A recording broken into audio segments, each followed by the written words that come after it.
Cette conférence sur sur l'accessibilité, ou plutôt les accessibilités des commerces.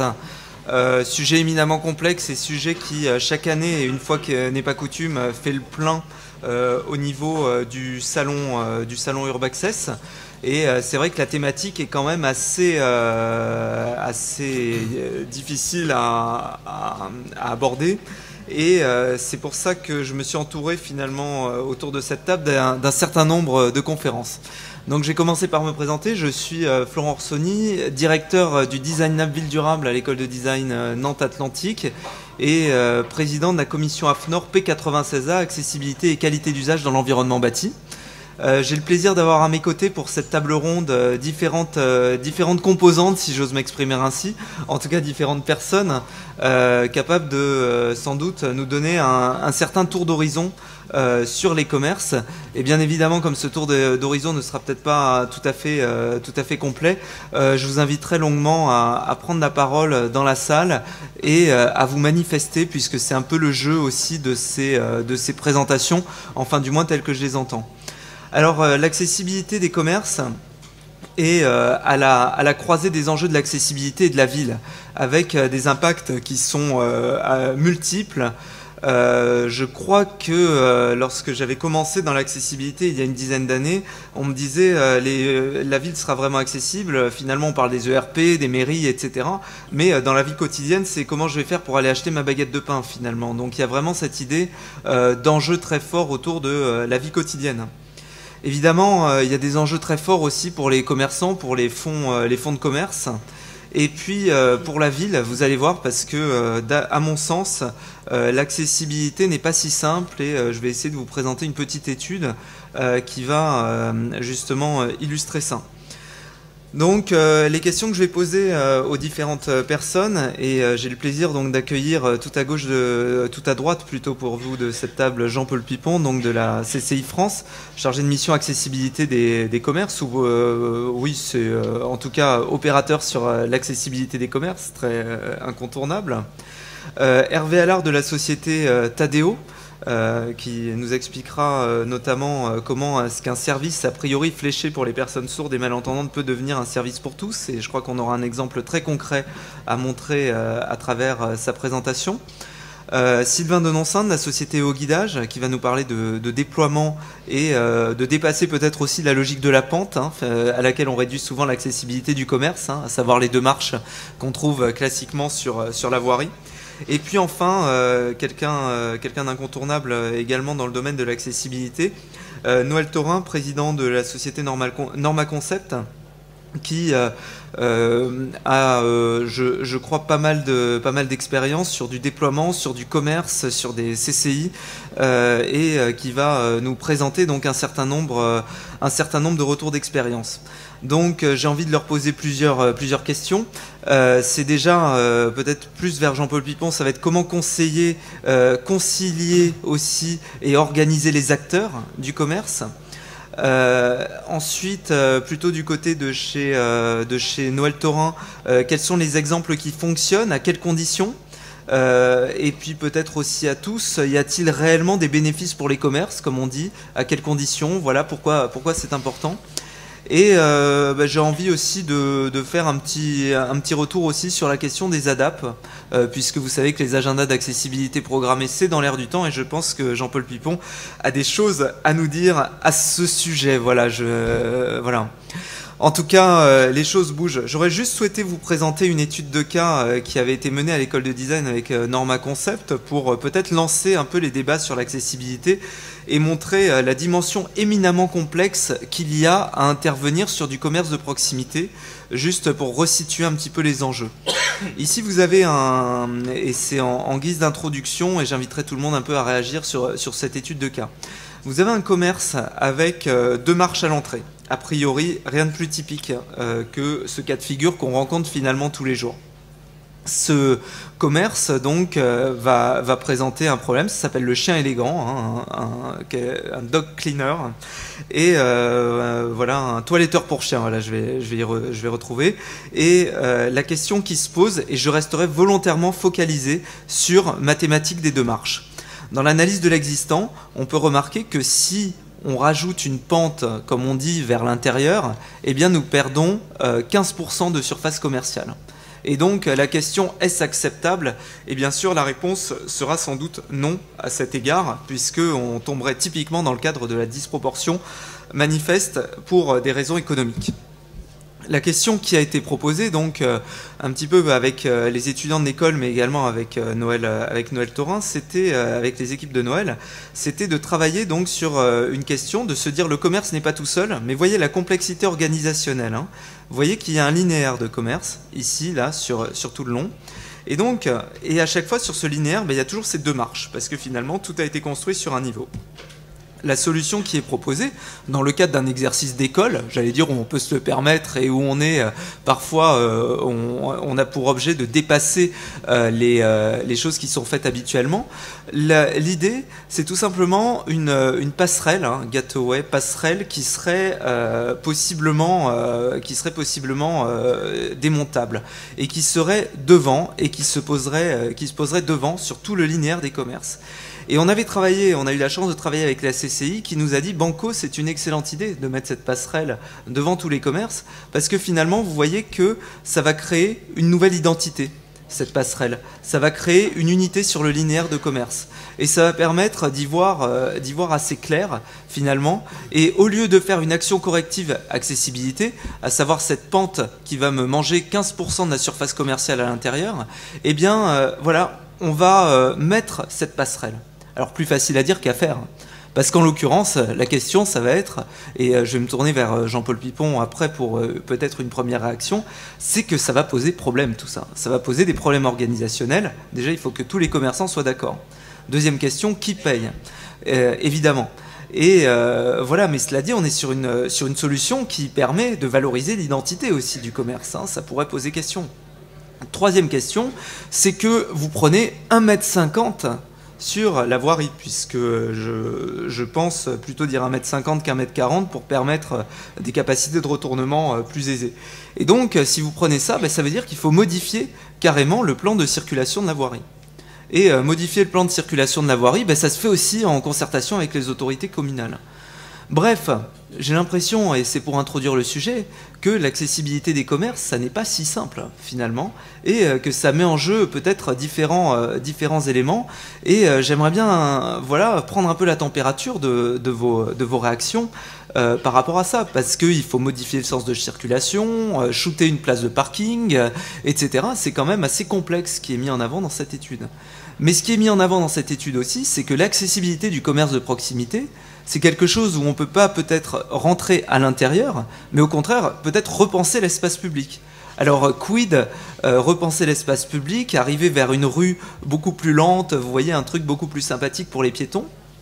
Bon, d'accord, ok, on y est, mais ça me paraît quand même assez difficile à mettre en œuvre cette vision.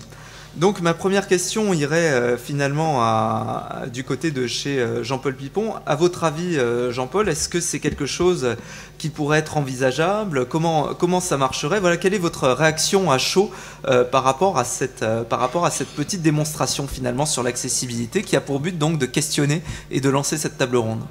C'est une belle proposition que vous faites à des commerçants et également à des commerçants qui peuvent effectivement améliorer leur ordinaire. Mais encore faut-il que la voirie puisse correspondre au projet que vous faites et que les autorisations nécessaires soient accordées par les mairies. Alors, vous mettez en jeu effectivement peut-être l'accessibilité pour les commerçants qui pourraient effectivement améliorer leur ordinaire, mais encore faut-il que les mairies puissent accepter le projet.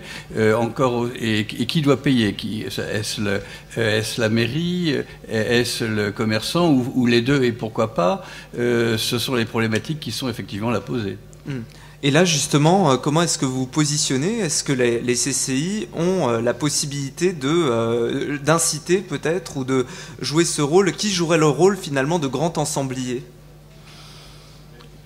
Écoutez, c'est une grande question que vous me posez là. Est-ce que les CCI, effectivement, nous promouvons l'idée de l'accessibilité, mais encore faut-il que les mairies et que les activités territoriales acceptent d'écouter les messages qui sont portés tant par la notion de l'accessibilité que par les chambres ou simplement par les commerces qui ont besoin effectivement d'améliorer l'ordinaire. Une petite réaction peut-être, Noël, vu voilà, avec cette forme de proposition donc, qui avait été travaillée justement en concertation avec la voirie, les services de voirie de Nantes Métropole. Bien, on s'aperçoit bien que la problématique de l'accessibilité pour les commerces, c'est avant tout un problème de coût pour le commerçant. C'est-à-dire que concrètement, mettre en accessibilité, ça coûte cher. Est-ce que vous entendez? Est-ce que ça va mieux? Et donc, la problématique est donc, je disais, un problème de coût pour les commerçants, c'est-à-dire qu'assumer l'accessibilité, la mise en œuvre de l'accessibilité est quelque chose qui peut porter atteinte, évidemment, aux résultats de l'entreprise. Et dès lors qu'on est dans un contexte de mutualisation, ça semble avoir du sens, d'un point de vue conceptuel. Mais il y a deux remarques qui nous viennent tout de suite, c'est-à-dire qu'on a travaillé ce projet effectivement dans le cadre d'une école pour former des étudiants à ce qu'on aimerait pouvoir imaginer comme une solution idéale. Mais on sait très bien que dès lors qu'aujourd'hui on essaie de poser une rampe dans un ERP pour un ERP à l'extérieur, la voirie systématiquement, quasiment, nous la refuse. Voilà, parce qu'elle doit présenter un certain nombre de conditions, notamment de pouvoir être amovible, ainsi de suite. Et on s'aperçoit que d'un point de vue strictement opérationnel, on en est plutôt à trouver des systèmes intermédiaires de rampes rabattables qui nous permettent, par dérogation d'ailleurs, de pouvoir donner accès au commerce. Donc c'est un projet conceptuel qui a du sens pour l'avenir si on arrivait à tous se mettre d'accord, évidemment, parce qu'il est économe, du point de vue de l'usage, il est plus intelligent que de travailler sur chacun des magasins en tant que tel, et puis l'accessibilité, c'est une cause nationale, c'est une cause qui fait appel à la solidarité, et de ce point de vue-là, l'esprit est très respecté, ça c'est évident. Mais d'un point de vue strictement fonctionnel, on sait que demain, déposer ça dans une logique de demande de permis sera quelque chose d'extrêmement compliqué, ça nous paraît certain. Voilà, donc il faut pousser vers cette tendance, mais aujourd'hui, lorsque concrètement on parle de 2 marches à l'entrée d'un magasin, on parle souvent d'une rampe rabattable pour pas manger de l'espace de vente, parce que c'est ça aussi, perdre du chiffre d'affaires, c'est avoir en son sein des rétrécissements d'espace liés à la mise en œuvre de l'accessibilité. Et aujourd'hui, la rampe rabattable à l'entrée est ce qu'il y a de plus optimisant, finalement, pour répondre à la problématique qui nous est posée. Voilà, donc ça c'était une façon de montrer en tout cas la difficulté qui est propre au commerce finalement, à ces enjeux multi-acteurs. Alors j'aurais envie de dire, de poser une première question à Jean-Paul Pipon. Nous sommes aujourd'hui le 12 février 2014, une date symbolique s'il en est. 2015, nous serons prêts. 2015, je pense a priori que nous n'y serons pas. C'est une chose évidente, mais si l'on parle des commerces, je ne pense pas qu'on y sera, mais il n'y a pas que les commerces, il y a l'ensemble des acteurs économiques, à savoir les mairies, les collectivités locales, les gros propriétaires de domaines qui ne seront pas prêts non plus pour 2015. Et ce qui est tout l'enjeu ici des ADAPT, je suppose que c'est pourquoi vous me posez la question. Voilà, c'était pour parler des agendas d'accessibilité programmés, on en parle. Qu'est-ce que, voilà, clairement, qu'est-ce qui est mis en œuvre? Où en sont les discussions sur ce sujet?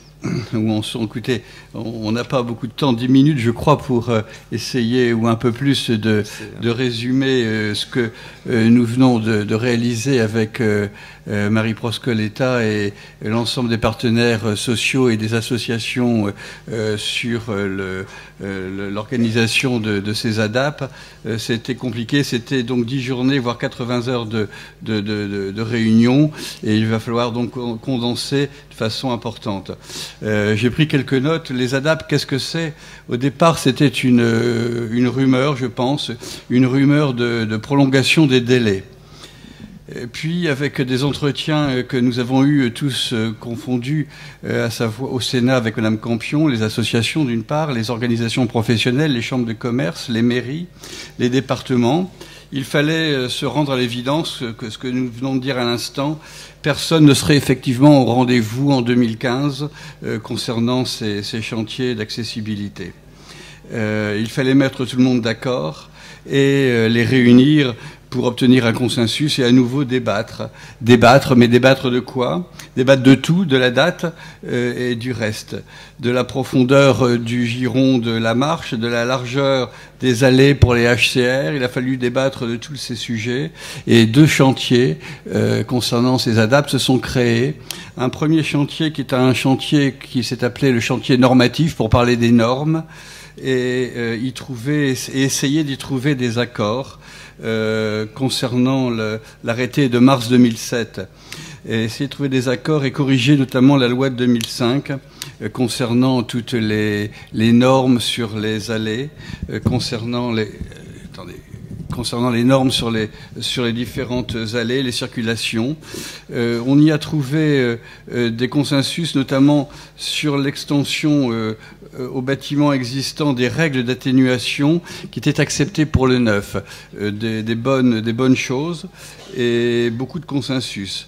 Des dérogations ont été évoquées concernant l'outil d'analyse financière pour disproportion manifeste, des améliorations de cet outil pour étendre cet outil de dérogation pour disproportion manifeste à la sécurité. C'était ce qui était convenu. Est-ce que vous pouvez nous en dire peut-être un peu plus? Peut-être que tout le monde n'est pas au fait de cet outil. Ça peut être l'occasion, même si on l'avait évoqué au dernier Urbaccess. Est-ce que vous pouvez en dire un mot? Alors, on parle d'ADAPT également. Aujourd'hui, il y a un an, au dernier salon Urbaccess, nous venions de conclure et de clore d'autres réunions qui s'appelaient Regards croisés. Et dans Regards croisés, nous avions revu effectivement toutes les distorsions qu'il y avait entre les différentes CDSA et les différentes interprétations des mots, de la loi, des règles et des normes. Notamment de la disproportion manifeste. Alors, concernant la disproportion manifeste, c'était important. La loi a précisé que l'on pouvait déroger pour des raisons de disproportion manifeste. Ça voulait dire quoi? Disproportion manifeste, ça ne voulait pas dire grand-chose. Il a fallu que l'on crée, que l'on formalise de façon claire et précise et de façon objective les règles qui permettent de dire qu'un établissement commercial peut ou ne peut pas financièrement répondre aux exigences des règles d'accessibilité. À savoir, lorsque une entreprise, selon ses bilans et uniquement selon ses bilans, on prend un exemple tout simple, si une entreprise gagne 100, si le projet qui lui est proposé est de 150, il ne pourra effectivement pas dépenser 150 pour se mettre aux normes, à savoir faire une pente, mettre ses portes à 80 ou retirer ses marches.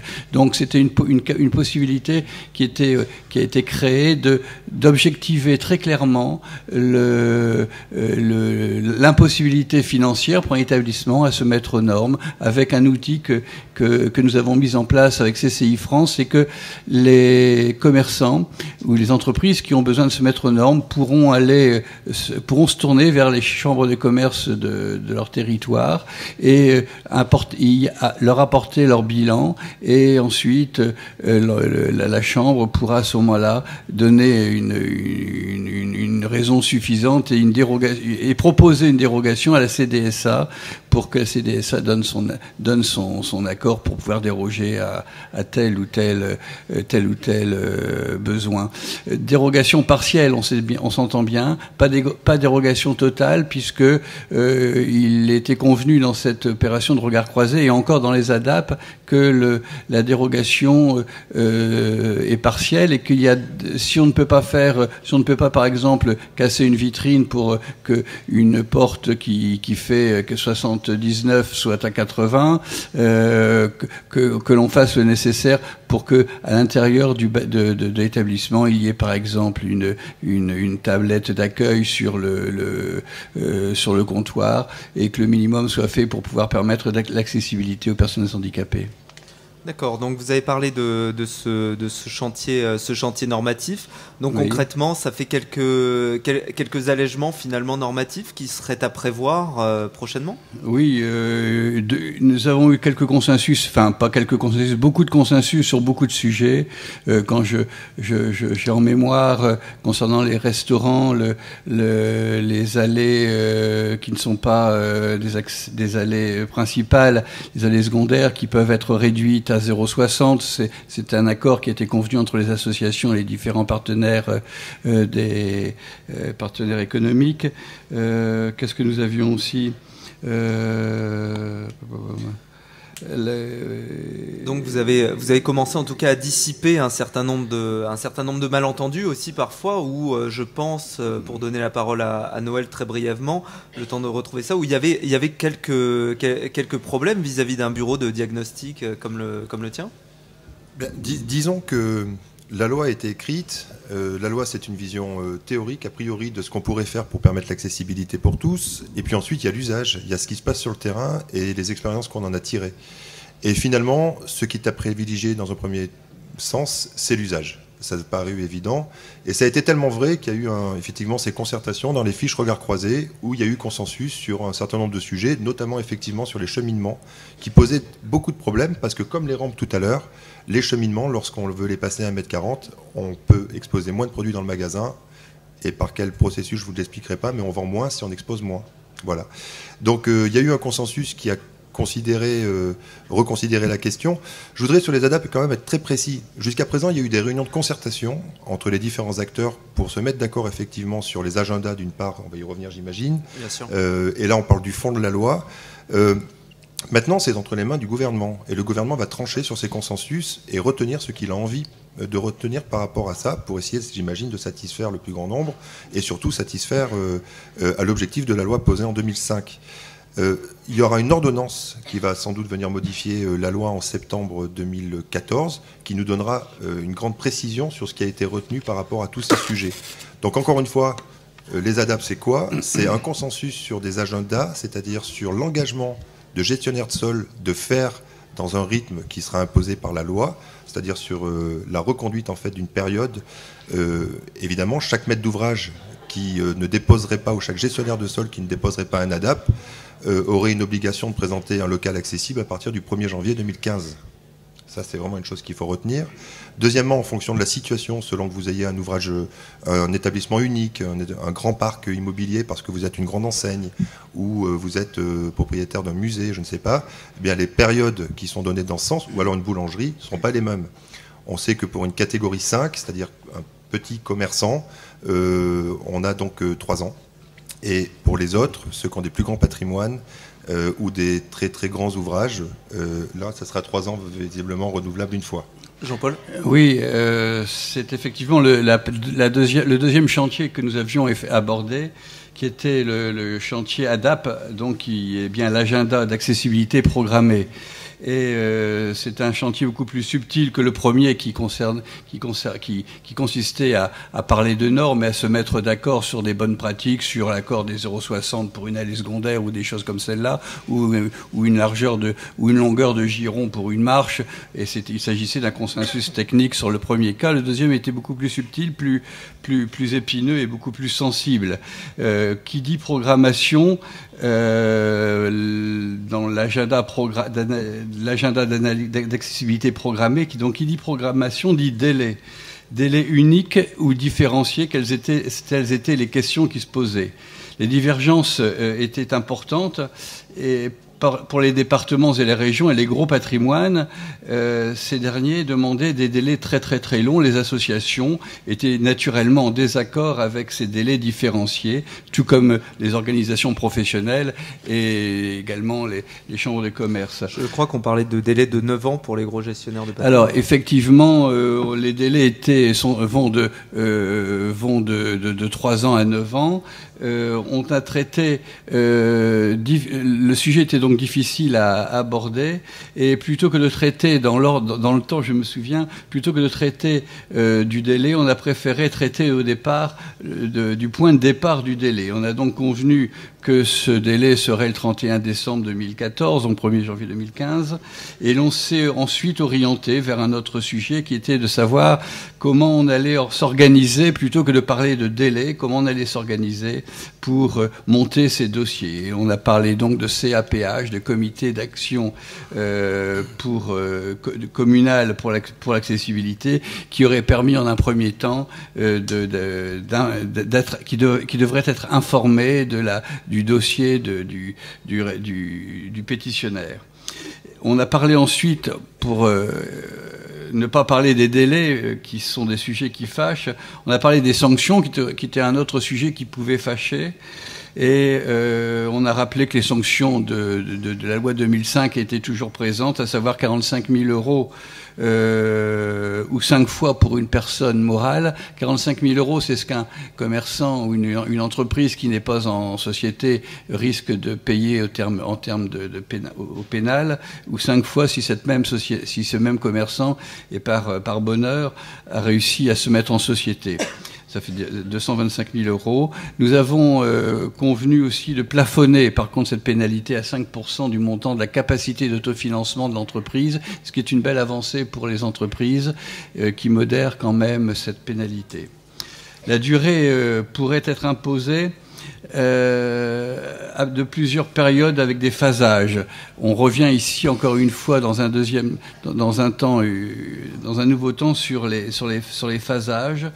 Et on a reparlé également des dérogations pour disproportions manifestes qui existeront toujours. Tout ça pour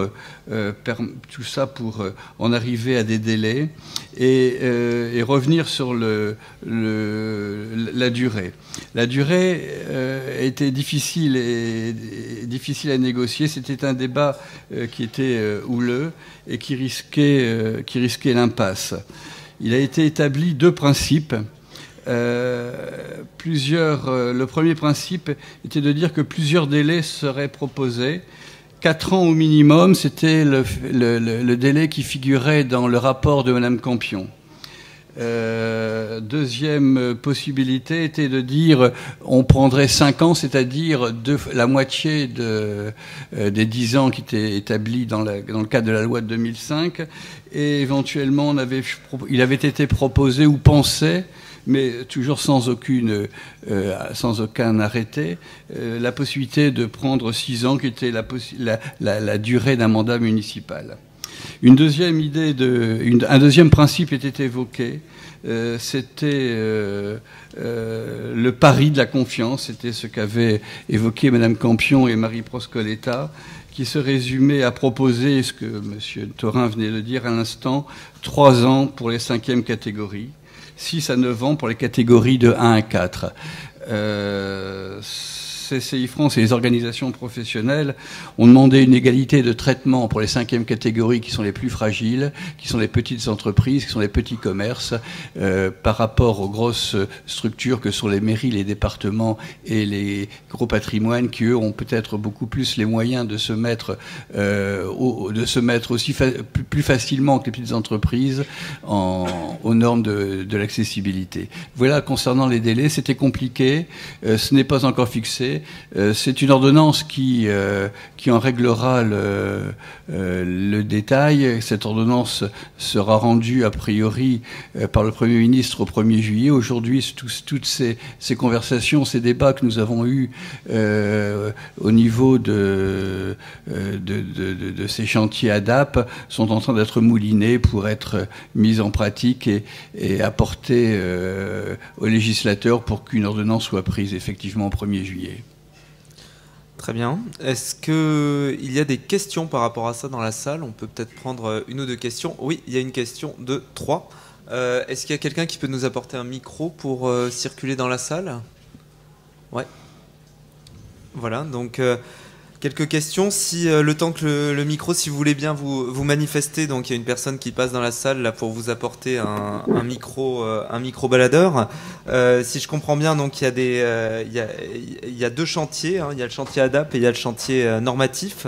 Donc il semblerait que ces choses-là avancent. Je vous demanderai d'être assez bref dans vos questions parce qu'il y en a beaucoup.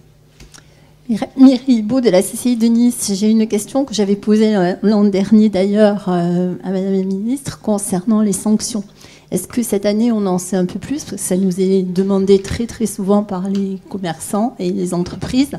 Qui donnera cette sanction et est-ce qu'il y aura, disons, une pénalité qui sera donnée immédiatement ou est-ce qu'il y aura la justice qui s'en mêlera au préalable? Alors les sanctions, elles sont claires, oui. C'est du pénal. Il faut pas hésiter d'en parler. Je crois ces sanctions parce que c'est peut-être ce qui va éveiller les gens à vouloir se mettre en accessibilité. Les sanctions seront celles qui seront imposées si une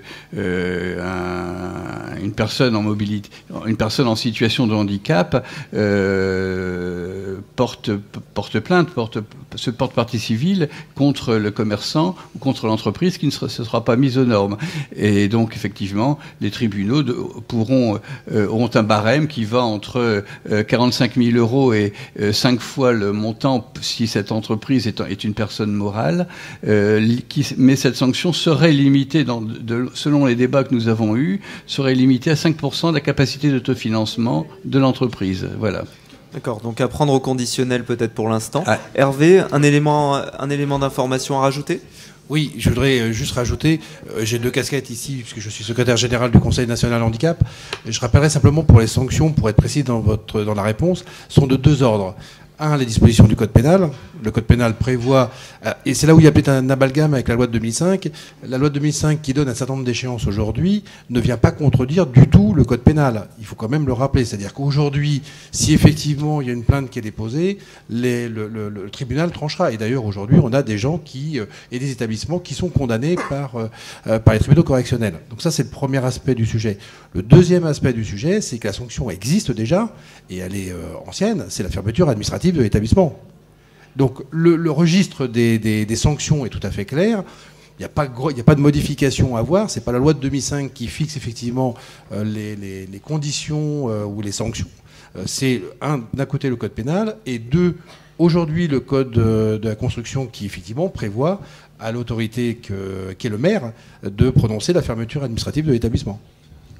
Très bien, une précision importante. Peut-être une dernière précision de la part de Noël. Oui, une troisième sanction qui me paraît extrêmement importante lorsqu'on est dans le commerce, c'est la possibilité qu'auraient les associations qui vont porter plainte de communiquer sur le comportement particulier du commerçant qu'elles ont en face d'eux et qui n'a pas respecté en fait l'égalité de l'accès à son service. Et je pense que lorsqu'on est à la tête d'une grande enseigne ou d'un commerce en tout cas, le problème de la publicité peut être quelque chose de très dommageable. Voilà, je suis désolé, je recommence. Je disais que la troisième sanction possible, après l'amende, après la fermeture de l'ERP en tant que tel, c'est le problème de la communication. L'association qui porte plainte pourrait communiquer sur cette problématique à travers les ondes radio, à travers la télé, à travers les journaux. Et là, on imagine bien la problématique que ça pose en termes d'image de marque. Voilà. Et je pense que c'est un levier extrêmement important pour les associations de faire valoir cette loi. Question suivante. Société Insert, je voulais savoir s'il était possible de lever le voile le plus précisément possible aujourd'hui sur la nature des conditions auxquelles les délais supplémentaires pourront être octroyés, notamment aux commerces de 5e catégorie. Je pense que c'est vraiment aux ERP de 5e catégorie qui sont les commerces de proximité indépendants des centres. Je crois que c'est vraiment une question importante pour eux. Que doivent-ils faire exactement? Quels signes positifs vers l'accessibilité doivent-ils donner pour pouvoir bénéficier d'un délai? Noël, peut-être un élément de réponse? Oui, moi je crois qu'effectivement la loi de l'accessibilité, c'est d'abord une loi de la prise en compte. Donc si l'on fait, il faut montrer qu'on fait. Mais on ne peut pas avoir les moyens de tout faire. Ça, c'est possible aussi. Et donc de ce point de vue-là, les ADAPT sont bien adaptés, justement. Il s'agira de pouvoir échelonner en fait la mise en accessibilité. Aujourd'hui, montrer qu'on est en train de faire, ça va être très simple. Lorsque j'en discute avec des associations, elles me disent, voilà, on passera dans la rue, on verra un établissement non accessible, on ira directement à l'accueil demander l'ADAP, voire même le registre d'accessibilité qui sera peut-être mis en œuvre dans le cadre de l'ordonnance, parce que ça a été aussi une demande des associations. À partir du moment où vous n'aurez pas un ADAP qui vous permet de dépasser le 1er janvier 2015, cette association pourra porter plainte contre vous. Donc, la première chose, c'est que si ADAP il y a, ce dont on ne doute presque plus, il faudra déposer un ADAP. Les conditions pour déposer l'ADAP, peut-être que M. Pipon y reviendra, je ne sais pas, commencent à être à peu près visualisées. La deuxième chose, c'est qu'il y a peut-être dans un premier temps à réfléchir sur ce qu'est votre mise en accessibilité lorsque vous êtes un commerçant, et vous devez alors de ce point de vue-là essayer d'imaginer l'échelonnement de cette mise en accessibilité. On n'est pas obligé de faire tout de suite, et c'est finalement un problème de budget.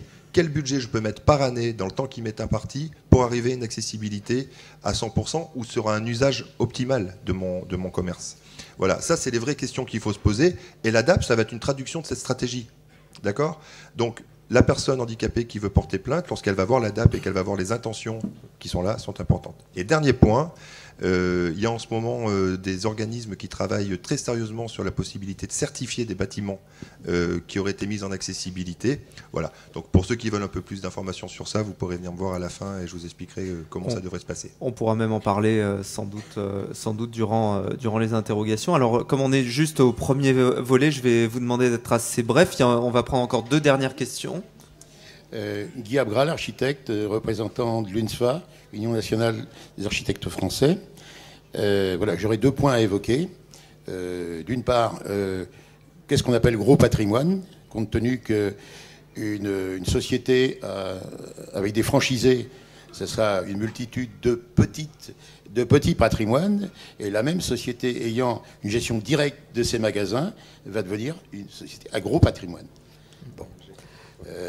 Pour commenter également la durée des ADAPT, compte tenu que l'État est le plus gros fournisseur d'ERP actuellement, ça va être réglé par Bercy, tout simplement. Bon, c'est mon point de vue. Bon, par ailleurs, c'est un point de vue. Oui, c'est un point de vue. Allô? Oui. Par ailleurs, une jurisprudence récente a mis en évidence la notion d'impropriété à destination. On a un petit problème de son que je vais allez-y réessayer. Allô? Oui. Ouais. Alors, impropriété à destination pour manquement aux règles d'accessibilité, ce qui amène les travaux d'accessibilité à relever de la garantie décennale.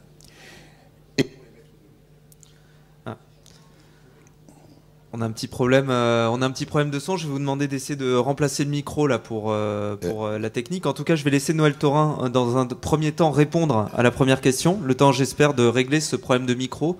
Donc, au secours, amenez-nous un micro de secours, s'il vous plaît. Noël. Oui, pour les patrons de parcs immobiliers, concrètement des grandes enseignes qui auraient plusieurs magasins, dont par exemple la moitié sont en succursale et l'autre moitié sous forme de franchise.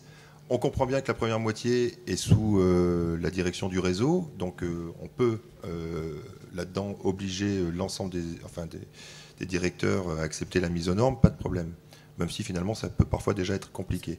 Mais alors effectivement, l'autre partie du réseau peut être composée de franchisés qui sont tous des indépendants utilisant la marque. Et donc de ce point de vue-là, ils sont des gestionnaires de sol privés utilisant la marque.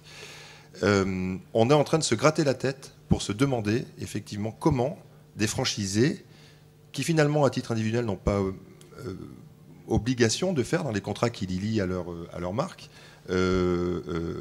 pourront ne pas porter atteinte s'ils ne font pas à la marque en question. Je ne sais pas si ça vous paraît clair, mais c'est une question tout à fait fondamentale.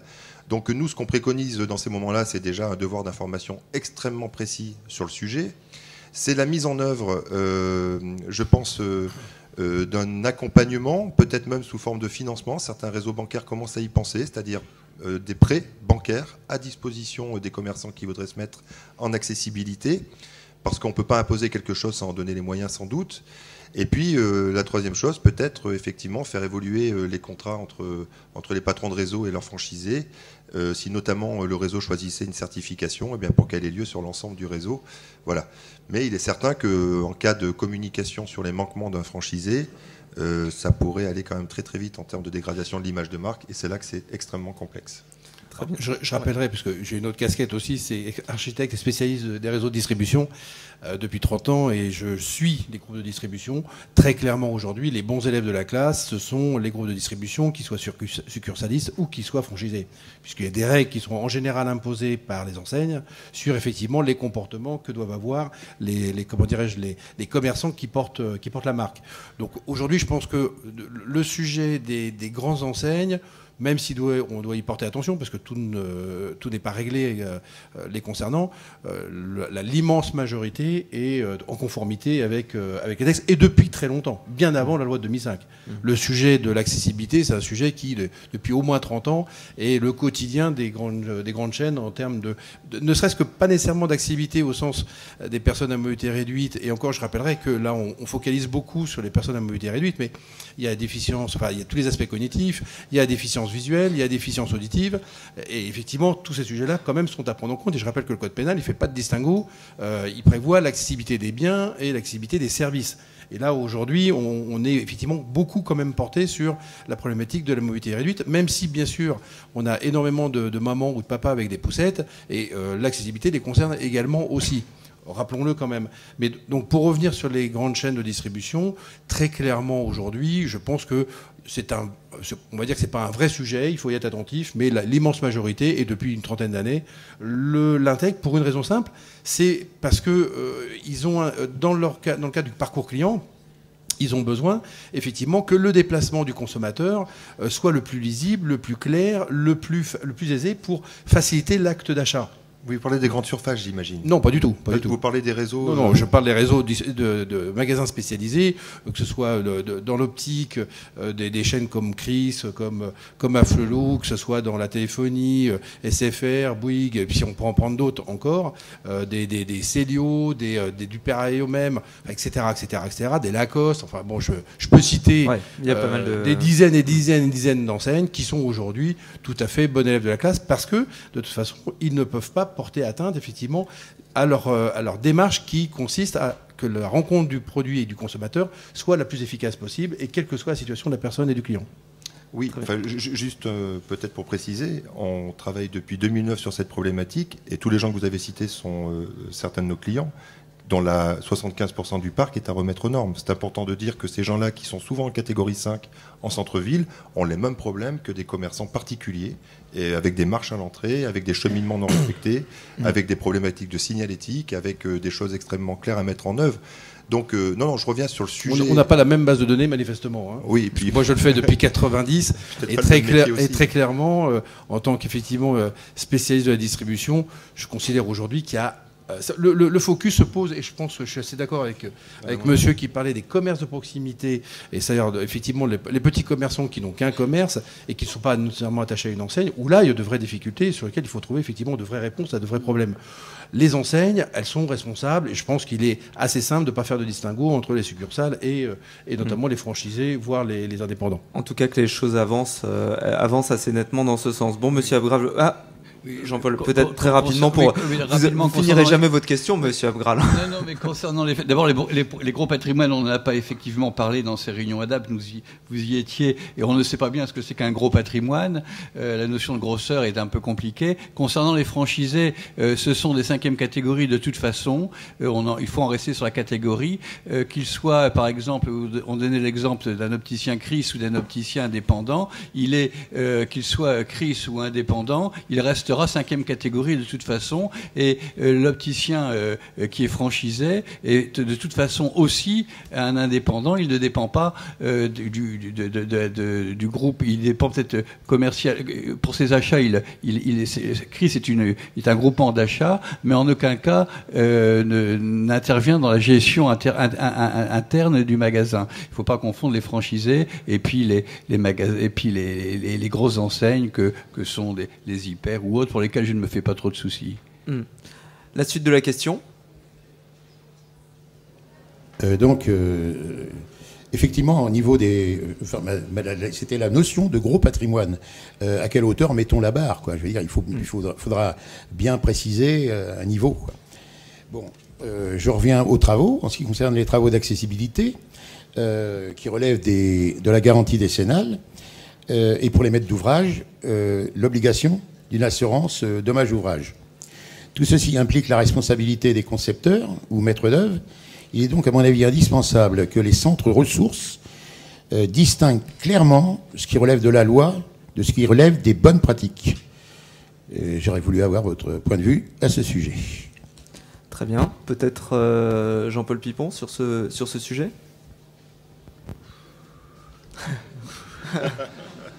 Nous étions tous les deux, monsieur, dans ces chantiers ADAP, et nous étions bien d'accord sur la complexité des réponses que nous n'avons pas et que nous n'avons pas pu donner, sur lesquelles nous n'avons pas eu de consensus, en fin de compte. Et quand on parle de gros patrimoine, on n'a pas évoqué, effectivement, les gros patrimoines. Concernant, il y a un tas de questions qui restent encore en suspens. Je crois que je pensais notamment sur les diagnostics. C'était une proposition que CCI France avait faite d'ailleurs dans le chantier normatif. Nous avions souhaité que des diagnostics puissent être proposés pour que les commerçants ou les ERP de 5e catégorie sachent vers quoi ils doivent aller et quels travaux ils devaient faire. La proposition n'a pas été retenue, c'est dommage pour vous, monsieur Taurin, mais ça fait partie des choses qui ne seront pas, qui restent encore dans le sombre. Voilà, je n'ai pas d'autre réponse. Vous non plus d'ailleurs, puisque nous n'avons pas eu de consensus où les questions peut-être étaient éludées pour que nous ne nous fâchions pas. Voilà. Alors justement, à ce propos, je vous propose qu'on passe à la présentation rapide des enjeux du patrimoine, puisqu'on glisse naturellement vers ces questions. J'ai envie de me tourner finalement vers Noël Taurin, parce que ça rebondit, finalement le débat rebondit autour de ça. L'accessibilité a un enjeu patrimonial à l'échelle des gestionnaires pour le petit commerce, et quels seraient les éléments pour une stratégie progressive d'accessibilité ? Il est bien évident que si Vous m'entendez bien là tous? Oui, voilà. Il est évident que l'accessibilité pose à terme un problème patrimonial. Lorsque vous avez un actif composé d'établissements recevant du public, on peut considérer qu'en 2020, lorsque votre patrimoine ne sera pas aux normes, il va de fait se déprécier. C'est un premier point de vue extrêmement important à prendre en compte, parce que je l'estime quasiment supérieur en termes de pénalité à celui qui pourrait être imposé dans le cadre des ADAP ou dans celui de la loi de 2005.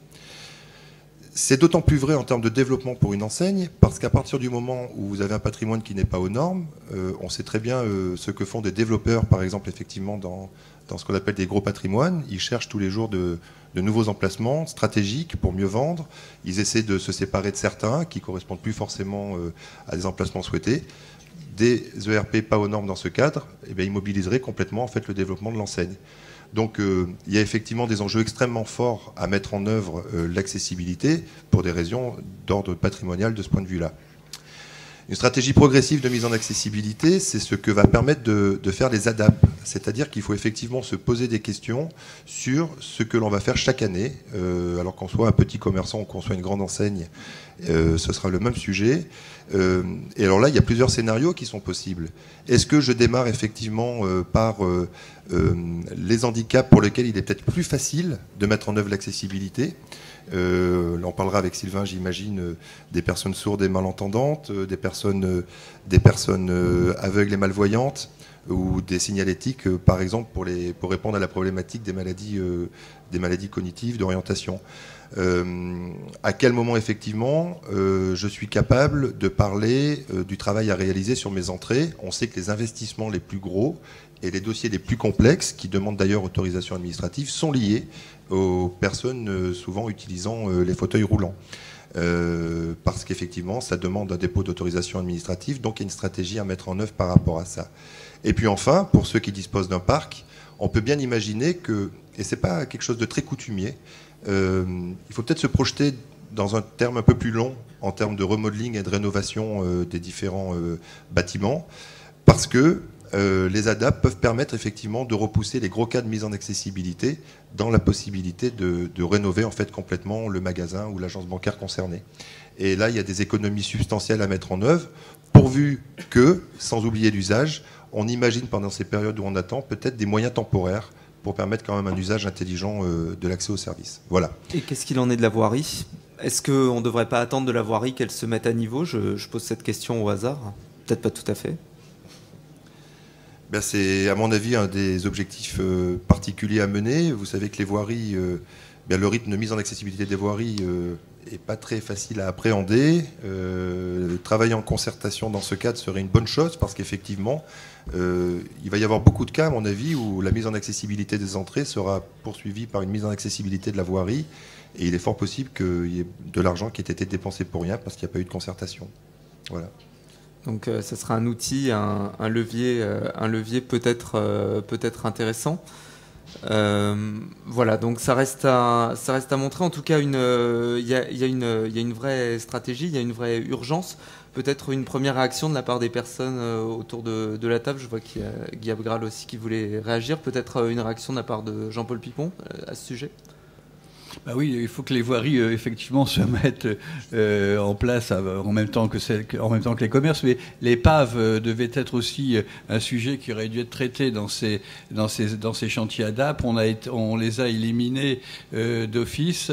C'est dommage parce qu'effectivement, lorsque dans une ville on refait des trottoirs et que le niveau du trottoir baisse et qu'une marche se crée naturellement par le fait de la baisse d'un trottoir, on marche sur la tête. Et effectivement, il faut qu'il y ait une coordination, à mon avis, plus intelligente entre les collectivités territoriales et les commerces qui sont des commerces de proximité, des commerces de vie qui sont des lieux sociaux pour que la ville et la vie de la société puissent s'exercer. Monsieur Abgral, une précision sur ce point ? Oui, simplement une précision, c'est-à-dire qu'effectivement, les PAV... plan d'accessibilité de la voirie et des espaces publics, des fois que certains ne connaîtraient pas la signification. Ont une obligation d'exister, mais il n'y a aucune obligation de faire, sauf dans les parties qui sont rénovées, il y a obligation.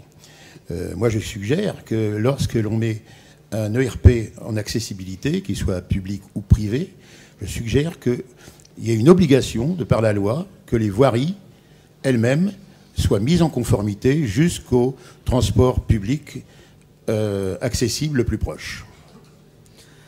Voilà. Florent, j'entends depuis tout à l'heure coût, économie. Il y a quand même des fondamentaux qu'il faut rappeler. C'est que mettre une porte automatique à un magasin, c'est faire croître son chiffre d'affaires de 5 à 10%. Est-ce que vous savez que les grandes enseignes dont on parlait tout à l'heure, régulièrement, tous les 3, 4, 5 ans, cassent tout et refont tout? C'est pas pour dépenser de l'argent. C'est parce que, in fine, ils ont un bénéfice. Tout à l'heure, tu posais une question, y a-t-il des bénéfices pour les commerces?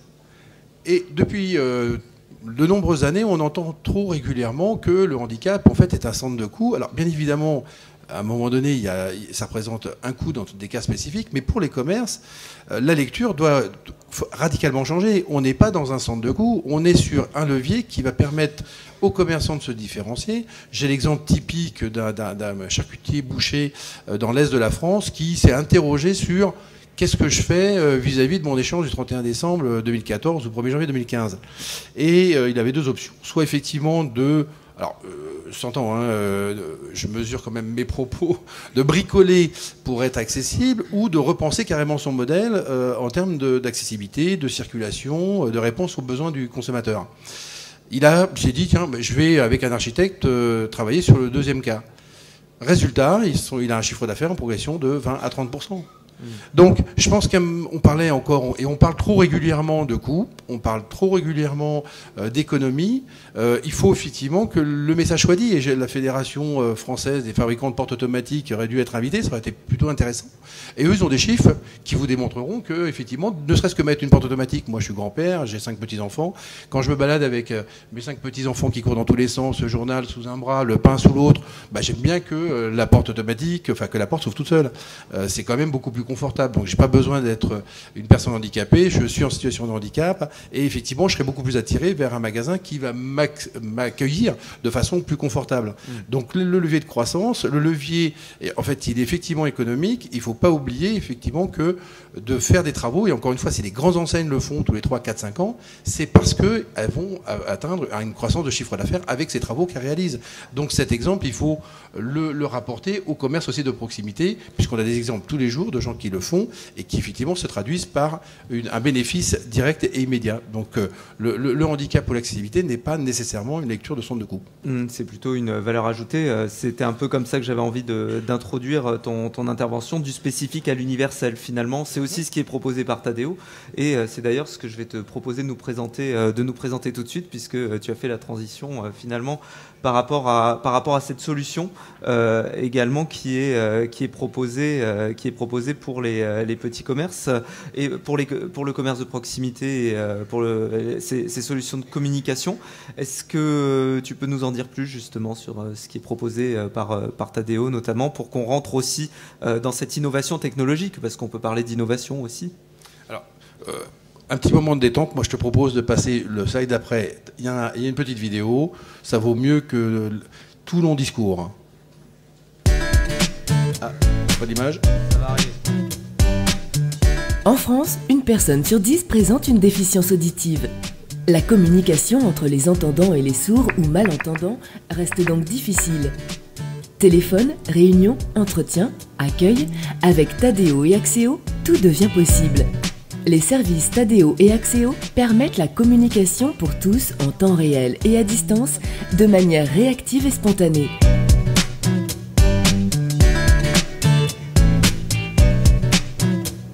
Tadeo, c'est un service qui était imaginé par les entreprises pour satisfaire un besoin de fluidité de communication entre les entendants et les sourds. Je voulais faire un petit point avec vous sur le salon de la semaine prochaine, mardi et mercredi. Quelque chose pour finaliser la préparation, notamment sur la communication. Clarisse avait bossé sur des affiches, sur le stand, tout est fait, c'est bon. L'objectif, téléphoner, recevoir des appels, participer aux réunions, aux formations, suivre des conférences et permettre l'expression pleine et entière des talents dans un univers collaboratif. Allô ? Bonjour, Monsieur José Augusto prend contact avec vous via le service Tadeo, je vous mets en relation. Donc bonjour Patrick. Bonjour José. Oui, j'ai reçu ton message, tu m'as dit qu'il y avait deux choses importantes, assez urgentes à faire, est-ce que tu peux m'expliquer ? Oui, tout à fait. Dans le document que l'on a en place, il y a le mot exclusivité qu'il faudrait retirer et remplacer par premier lancement. Bah écoute, il n'y a pas de souci, je vais faire ça.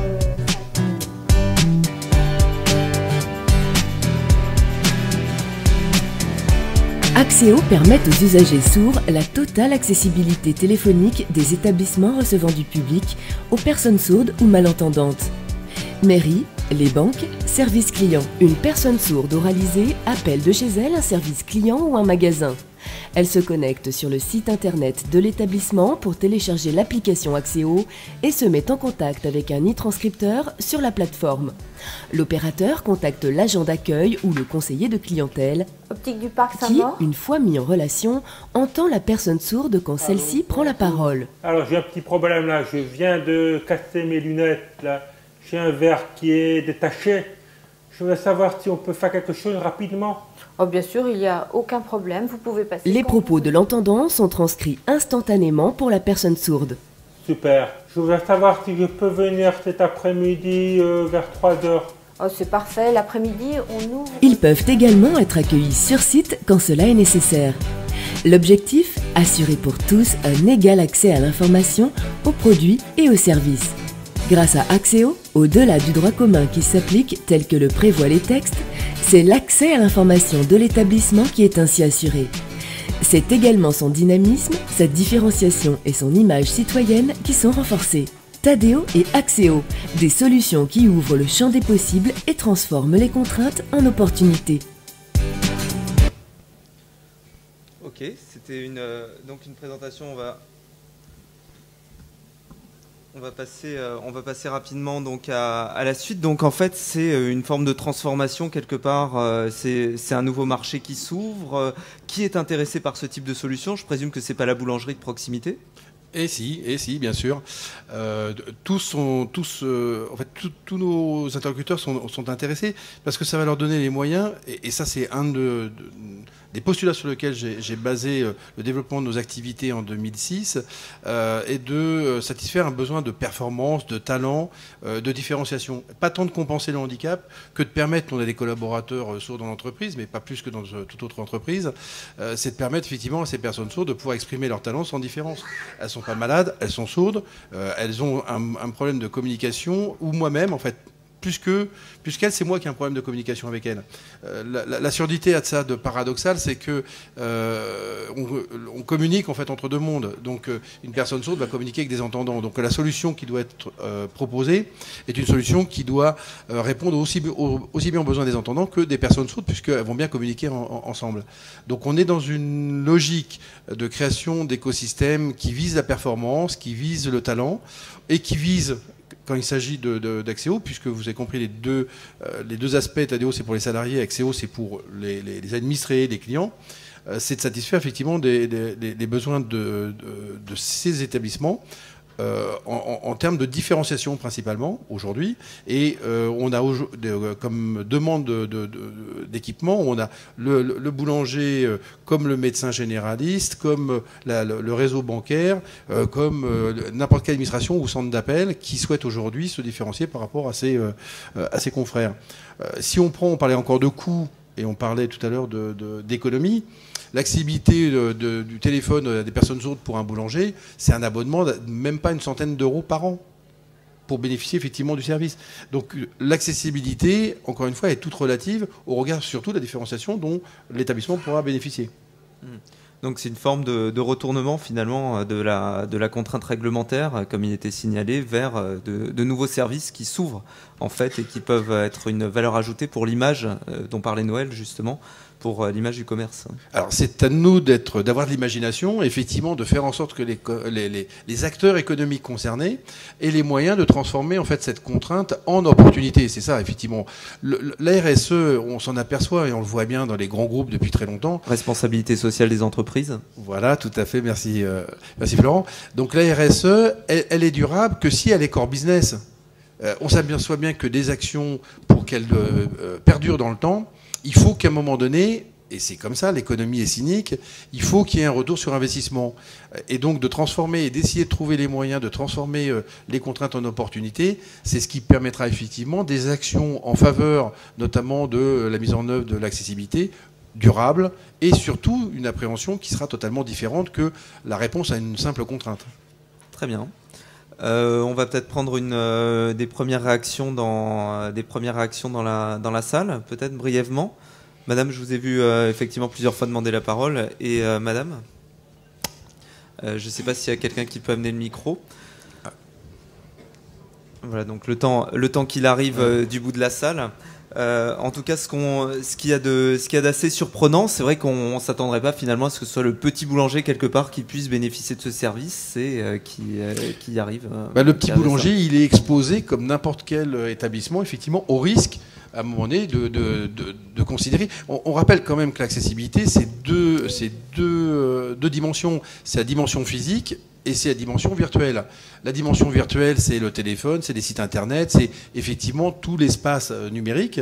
Et de l'autre côté, on a toute la dimension physique qui concerne toujours en fait l'intégralité des besoins, qu'ils soient donc visuels, qu'ils soient auditifs, qu'ils soient physiques ou qu'ils soient cognitifs. Madame, je vais vous laisser poser la question. Bonjour, je suis élu local de la ville de Cannes, dans les Alpes-Maritimes. Donc je m'inquiète pour les délais. Parce que les délais sont reportés et qu'est-ce qu'on fait pour ceux qui ont déjà fait les travaux aujourd'hui, qui sont pas encouragés donc, et en fait force est de constater que le lobby des commerces qui ne veulent pas doit être accessible ont gagné puisque eux ils sont pépés, ils sont tranquilles. Et tout le monde se retourne vers moi et me dit « Oui, mademoiselle, qu'est-ce que vous avez fait Nous, on a fait des travaux et puis on n'a rien au bout. » Parce que la loi, elle sera pas là le 1er juillet 2015. Pour Brimo, je voulais vous dire quand même, pourquoi est-ce que la ville de Cannes, elle l'a fait et pas les autres. Nous, on doit être très bêtes, on applique la loi, ça doit être ça. On est très bête, on a établi un diagnostic. On a établi un diagnostic, on a suivi toutes les recommandations. Nous, on l'a fait. Les autres communes qui ne le font pas, tout est tout bien pour elles, elles sont contentes. Et nous, nous demandons plus de payer pour elles, et ben tout va bien. Donc les meilleurs élèves qui prennent, c'est encore les meilleurs élèves qui prennent pour les retardataires. C'est pas correct ça, du tout. C'est vrai, vous avez raison, en tout cas dans un certain sens. Je vais prendre une dernière question, madame, ici.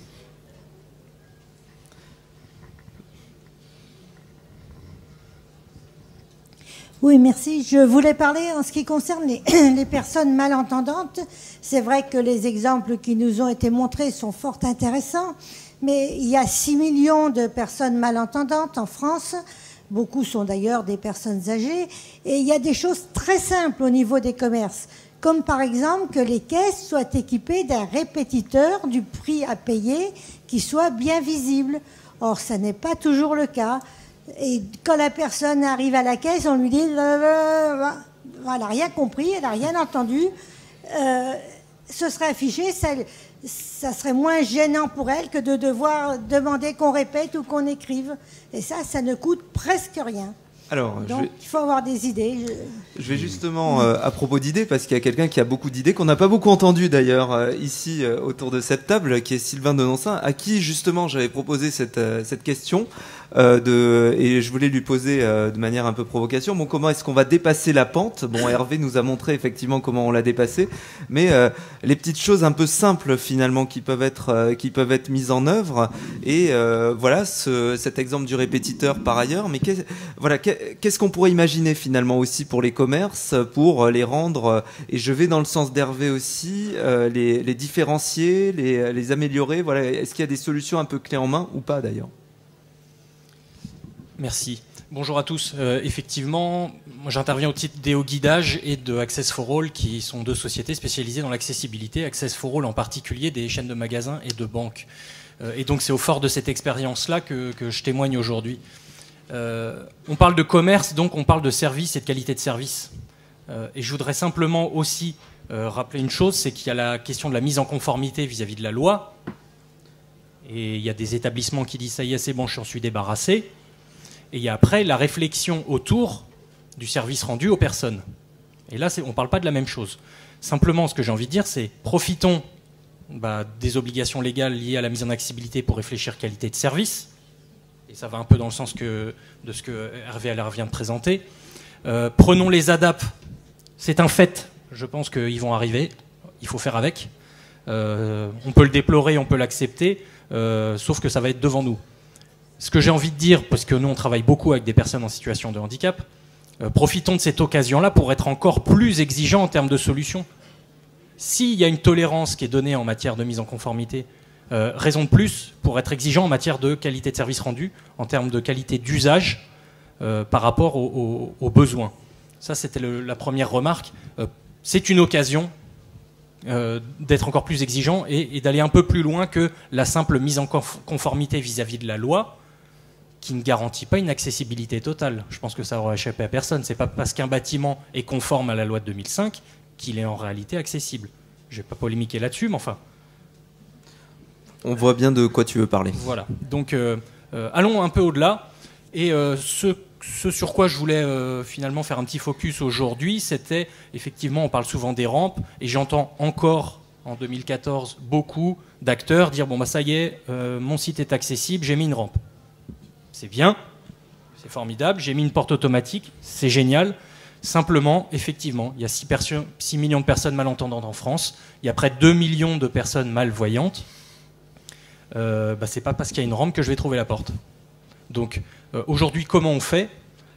Et souvent, on va se bloquer ou on va réfléchir en termes de mise en conformité en se disant « oh là là là, faut que je casse tout, ça va me coûter 10 000 €. Puis derrière, j'ai un étage, il va falloir que j'installe un ascenseur, ou j'ai 4 marches, je vais mettre un EPMR. Ça va me coûter combien? Bon, pour l'instant, je fais rien. Il y a les ADAP, j'attends voir venir et je temporise. Bon. Mais c'est un calcul un peu court-termiste. Nous, ce qu'on essaye d'expliquer aussi, c'est qu'il y a des solutions. Alors, on va faire un petit focus J'ai repris un extrait d'un des nombreux documents édités par l'État. Celui-ci s'appelle Panorama des dispositifs locaux d'aide à la mise en accessibilité des commerces. Un certain nombre d'acteurs ici y ont participé. Disponible sur le site de la DMA. Et très rapidement dans ce document-là, on rappelle que la loi 2005 introduit l'idée de situation de handicap, des enfants poussettes, personnes malmarchantes, personnes touristes. Hein. On est tous de temps en temps confrontés à une problématique de déplacement à l'étranger. Donc je voulais revenir sur les problématiques visuelles, auditives, mentales, cognitives. Et qu'est-ce que nous dit ce guide en termes d'exigence à la loi par rapport à des types de handicap? Handicap visuel, exigence de guidage, repérage, contraste, qualité d'éclairage, exigence de sécurité en termes d'anti-chute, cheminement libre de tout obstacle, dispositif d'éveil à la vigilance, d'ailleurs c'est éveil de vigilance, doubler toute information visuelle par une information sonore. Bon, bah une fois qu'on a dit ça, on ne sait toujours pas comment on fait, mais en tout cas ça donne une direction et c'est bien. Alors pour rentrer dans le concret 2 minutes, il y a un dispositif, il y a une chose qui existe en France. On aime bien se flageller en France, dire on est en retard, oh là là, ailleurs c'est mieux. Bon, en France, il y a une chose qui existe, c'est qu'il y a une loi et une norme qui oblige, et en tout cas qui a rendu une norme pour le coup, pour activer les feux piétons sonores radiocommandés pour les personnes malvoyantes. On est d'ailleurs en train de se rendre compte que les personnes déficientes mentales y trouvent aussi un intérêt. Autrement dit, une petite télécommande qui est donnée par les villes et qui permet d'activer les feux piétons pour les faire parler. Donc on est dans la sécurité, le feu il est rouge ou vert, je traverse. Voilà, on ne va pas rentrer dans le détail, mais aujourd'hui ça existe. La plupart des communes en France ont des dispositifs de ce type-là. Hein. On en a plus de 100 000 feux piétons sonores équipés. Pourquoi je vous parle de ça dans une conférence sur les commerces? C'est que cette petite télécommande est normalisée pour le territoire français, qu'elle est disponible gratuitement dans beaucoup de villes et que sur la base de cette technologie toute bête, toute simple, qui est demandée par les usagers, a été développée depuis pas mal d'années des petites balises sonores, toutes bêtes, qu'on va venir placer au-dessus des entrées de magasins. Et aujourd'hui, ce n'est pas quelque chose de confidentiel. Aujourd'hui, il y a des villes qui sont équipées avec ces dispositifs-là. Nanterre, Saint-Étienne, Lyon, c'est en cours. Bon, des enseignes, on en parlait. Il y a des bureaux de poste, on en a peut-être 300 ou 400 bureaux de poste équipés, des chaînes de magasins, des banques qui s'intéressent à ces questions-là. Est-ce que ça voudrait dire qu'à terme, tous les magasins auraient cette balise sonore ou c'est souhaitable? Je pense qu'on en est loin encore. Hein, et le débat à ce niveau-là. Souvent on nous dit oui, mais la pollution sonore, le jour où on en sera à ce point dans des questions de pollution sonore, on en reparlera. Ceci étant, aujourd'hui, on sait faire des systèmes en retour d'information. On ne va pas rentrer dans la technique aujourd'hui, je pense que ce n'est pas le propos. Moi, le propos, c'est quoi? C'est de dire il y a une norme française qui existe, il y a des solutions toutes bêtes qui coûtent vraiment pas très cher et qui permettent à un usager de remplir quel besoin. Je localise l'entrée du site, je confirme quel est l'objet de ce site, si c'est une boulangerie, si c'est une bibliothèque, si c'est une boucherie, bon, j'arrive à proximité de ce bâtiment et je vais entendre, voilà, boucherie Germain, l'entrée est et l'accueil est à 3 mètres face à vous, etc. Bon. Donc ce sont des systèmes qui se déploient, qui existent, et c'est tout bête. Et ça apporte un vrai service, et finalement on arrive aussi à remplir des obligations légales à travers ça. Là, il y a des exemples au-dessus de distributeurs de billets, puisque les logiciels dans les distributeurs de billets de banque sont de plus en plus accessibles, mais il reste la problématique de comment je trouve le distributeur. Donc on est toujours dans cette problématique-là. On va rendre des choses accessibles, mais comment je trouve ce dispositif-là? Oui. Un autre exemple peut-être au sujet de la déficience auditive, justement, dont on parlait tout à l'heure. Oui. Alors il y a un système qui existe, qui s'appelle la boucle magnétique à induction. Pareil, je ne vais pas rentrer dans le détail de la technique. Ce qu'il faut retenir, c'est que des personnes malentendantes, on ne parle pas de personnes sourdes, mais des personnes malentendantes appareillées peuvent bénéficier de ce dispositif-là, qui est obligatoire dans un certain nombre de cas, mais pas dans d'autres. Et c'est tout bête, ça ne coûte pas très cher. Ça s'installe sur un comptoir d'accueil, et finalement, ça permet quoi? Ça permet à la personne qui est à l'accueil de parler dans un petit micro, et à la personne qui est appareillée d'entendre directement dans son appareil finalement le discours de la personne qui est en face. Dans certains magasins, on double ce système-là avec un combiné. On en a mis dans des boutiques Orange, par exemple, ce qui fait que même si je ne suis pas appareillé ou si mon appareil n'est pas compatible, je suis personne âgée, je n'ai pas mis mon appareil aujourd'hui, je peux quand même prendre le combiné et ça évite de devoir parler très très fort dans le magasin. Et c'est pareil, c'est un équipement qui coûte vraiment pas très très cher. Et donc, à propos de la solution donc présentée par Madame, est-ce que ça serait recevable? Je me tourne aussi vers Noël Taurin. On pourrait l'entendre, ce retour d'information, hein, dont vous parliez. Est-ce que c'est quelque chose qui pourrait être adapté? Est-ce que les associations peuvent aussi prendre part justement à ce chantier de mise en accessibilité sur un commerce? Comment est-ce que vous procédez par rapport à ça? Bien, l'idée, encore une fois, lorsqu'on veut trouver le bon compromis pour essayer de satisfaire à toutes les exigences, celle de la loi, celle de l'usage, celle des intérêts du maître d'ouvrage, parce que finalement, on est bien d'accord, c'est un chantier qui fait avancer notre société et il faut savoir trouver le consensus entre nous. L'idée, c'est que lorsqu'on a besoin d'interpréter un peu la loi pour trouver des solutions intelligentes, excusez-moi, je disais que lorsqu'on a besoin de trouver des solutions intelligentes qui ne sont pas tout à fait l'application stricte de la loi, nous, on a coutume d'inviter des associations pour proposer des solutions sur des ERP qu'on équipe de manière expérimentale et de voir quel est finalement le retour, savoir si ça les satisfait en termes d'usage. Donc, mis à part essayer pour de vrai, on n'a pas trouvé beaucoup d'autres solutions. Après, on est à peu près comme tout le monde lorsqu'on est dans le conseil, c'est que, alors on connaît la responsabilité qu'on a, la loi la décrit de manière extrêmement forte, mais nous, ce qui nous paraît important, c'est de faire et de faire le mieux possible pour que ça existe et pour que ça avance. Voilà. Encore une fois, on a le parti pris du fait que c'est une loi de la prise en compte dans laquelle il faut faire le mieux possible. Sur certains aspects, la loi est très précise, sur d'autres, elle laisse des possibilités d'interprétation et donc d'action. Et on travaille donc souvent avec Sylvain, justement, à imaginer des solutions un peu innovantes qui puissent permettre de répondre encore mieux à l'usage, même si la loi, au moment où elle décrit l'obligation, ne le fait pas exactement de la même manière que nous. Voilà, c'est des prises de risques et les associations pour nous sont très importantes. Elles nous permettent de valider l'usage. Alors, je vais rebondir sur l'afficheur dont parlait Madame. Là, en l'occurrence, c'est un autre code, c'est celui de la consommation, qui prévoit l'afficheur. Hein. C'est pas quelque chose de nouveau. Il le prévoit, sauf qu'il n'est effectivement pas appliqué dans beaucoup de cas, et notamment dans les petits commerces de proximité qui n'est pas nécessairement équipé d'un environnement technique qui permet effectivement d'avoir cet affichage. Mais effectivement, c'est une solution très simple, peu coûteuse, qui pourrait être mise en œuvre. Je vais revenir sur les boucles magnétiques, qui était effectivement une excellente bonne idée, mais qui aujourd'hui est une vraie fausse bonne idée. En même temps, pour une raison simple, c'est que les industriels qui fabriquent des appareils auditifs à ce jour n'équipent plus en fait leur appareil de ce qu'on appelle la position T, qui permet de pouvoir bénéficier de la boucle magnétique.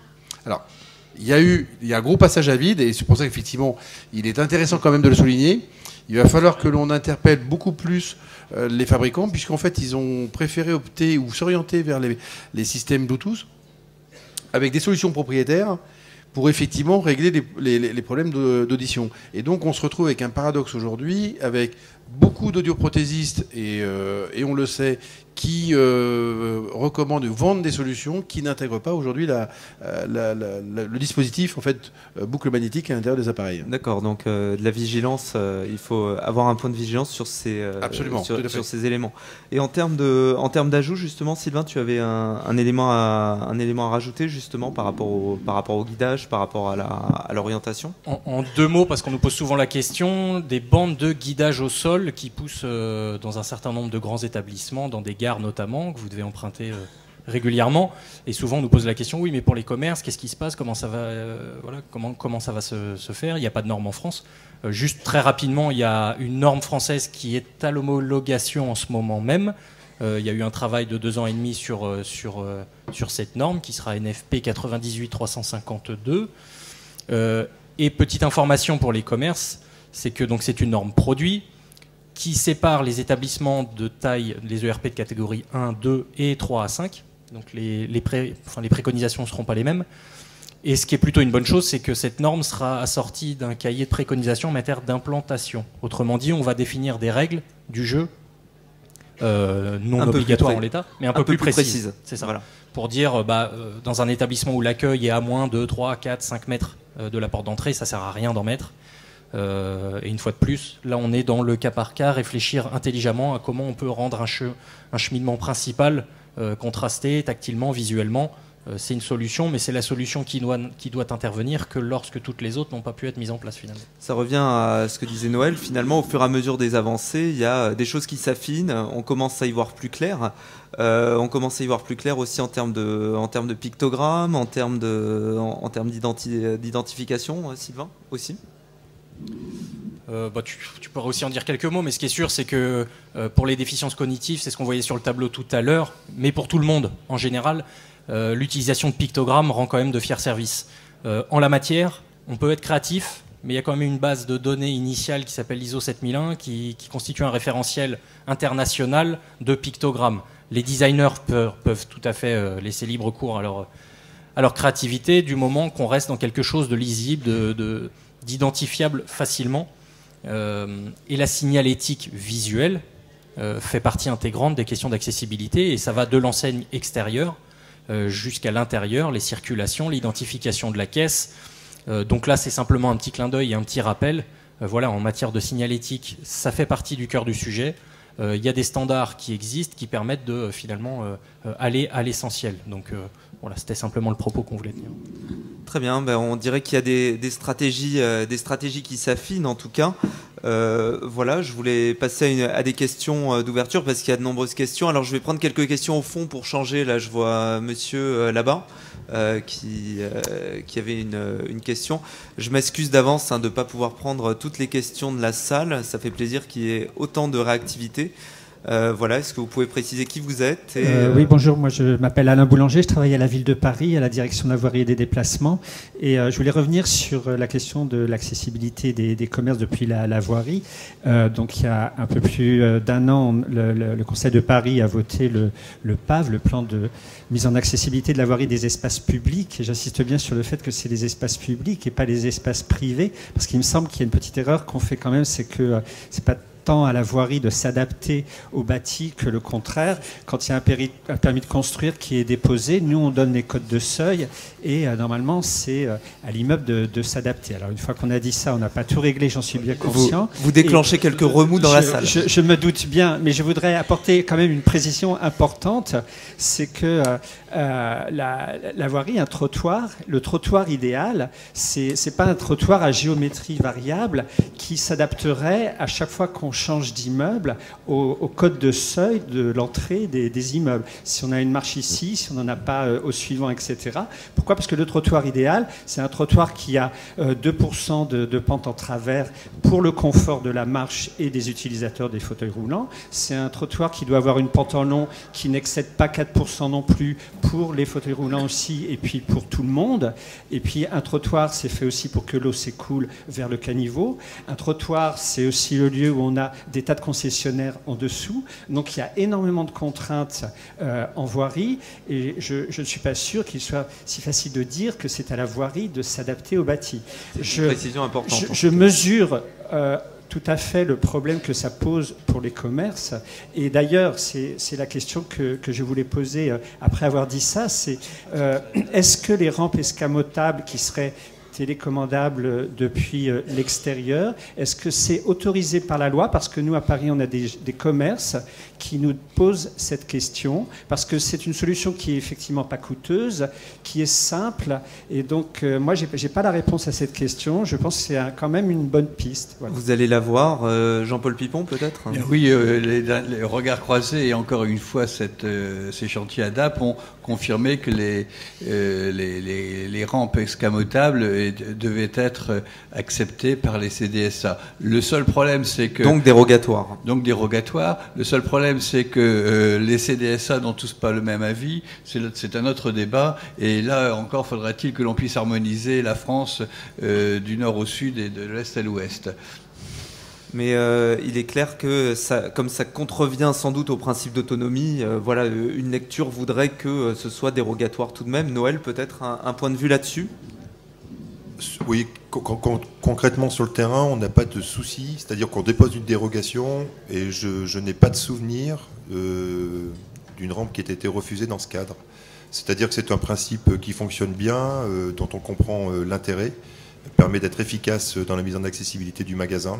Donc voilà, les CCDSA ont mis longtemps effectivement à s'aligner, mais aujourd'hui c'est un dispositif plutôt admis de tous. Après on peut effectivement avoir quelques cas, sans doute, dans l'avenir, mais les fiches regards croisés ont fait beaucoup pour la conciliation et pour la compréhension de dispositifs qui était important pour tous. Est-ce qu'il y a d'autres questions sur la salle? Oui, peut-être ici, madame. Ah, c'était... Excusez-moi, juste pour que tout le monde puisse prendre la parole, madame avait demandé la parole. Bonjour, Marie Chailly, je suis responsable des aménagements pour le groupe Yves Rocher. Donc on a un parc de 650 magasins en France, dont un tiers en franchise. Aujourd'hui, on a un vrai problème pour imposer la mise en accessibilité à nos franchisés. Parce que contrairement à ce que vous disiez, monsieur, dans nos contrats, ça n'est pas imposé du tout. Et c'est même compliqué de leur imposer un type d'accessoire ou un type de matériel. Donc leur imposer des travaux, c'est encore plus compliqué. Donc aujourd'hui, en termes d'image, ça nous pose un vrai problème, puisque nous, on essaye d'avoir effectivement un parc accessible. Aujourd'hui, on a fait un audit sur notre parc sur 430 magasins nous appartenant. On n'a qu'une cinquantaine de magasins qui ont un besoin d'adapt, bien entendu en majorité des 5e catégories. Et sur les franchisés, on a en revanche quasiment un tiers des magasins plus d'un tiers des magasins qui ont besoin d'une adaptation ou en tous les cas d'une mise en accessibilité sur des travaux qui, bien entendu, sur des chiffres d'affaires qui sont en général moins importants que les nôtres, sont impossibles. Aujourd'hui, on a un vrai souci d'image sur notre marque et quelles sont les solutions possibles pour des petits commerçants qui dépendent d'un gros groupe comme le nôtre et justement pour qu'il n'y ait pas d'amalgame en termes d'image vis-à-vis de nos clients et surtout d'image vis-à-vis des commissions. Parce qu'aujourd'hui, on a beaucoup de commissions qui nous refusent des choses sur des magasins en propre parce qu'ils ont dû accepter des choses sur des franchisés et donc ils sont plus compliqués avec nous après en propre. D'accord. Tout à l'heure, je disais que c'était la grande majorité, donc j'ai pas dit 100%, des chaînes de distribution qui étaient effectivement bon élève. Manifestement, Yves Rocher n'est pas nécessairement bon élève, d'après ce que vous dites. Pas très mauvais non plus. Hein. J'espère que Noël nous soutiendra sur ce sujet. Je ne pense pas que nous soyons très mauvais. Il faut faire un choix dans vos propos dans ces cas-là. En l'occurrence, je pense que c'est une question de volonté et de direction qui est donnée par la chaîne et l'enseigne à son réseau, qu'il soit succursale ou pas. Je peux vous citer un grand nombre d'établissements et de chaînes qui effectivement imposent les règles à leur succursale, enfin la succursale c'est normal, mais à leurs franchisés ou aux indépendants, et qui sont suivis des faits. Donc là je pense que c'est un problème de stratégie de la marque au regard de son réseau.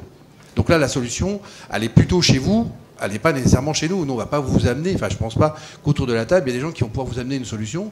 C'est à un moment donné votre direction générale à imposer effectivement des règles. Peut-être que jusqu'à présent, ils n'ont pas considéré que c'était un enjeu, peut-être que le discours qui a été mené ou la position qui a été adoptée n'a peut-être pas été à la hauteur. Mais je pense que le souci est chez vous.